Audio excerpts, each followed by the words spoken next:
Penyanyi sekaligus anggota DPR RI Mulan Jameela ungkap penyebab dirinya bisa merasakan sakit hati. Menariknya, motif yang membuat Mulan Jameela bersedih justru tak ada kaitannya dengan sosok Ahmad Dhani maupun Maia Estianty.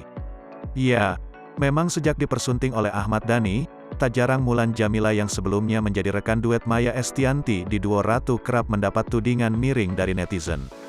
Pasalnya Mulan dituduh menjadi salah satu penyebab Maia dan Dhani bercerai. Meski demikian menginjak usia pernikahan mereka yang ke-13 tahun, Mulan hampir tak pernah menanggapi berbagai komentar akan rumah tangganya dengan Ahmad Dhani.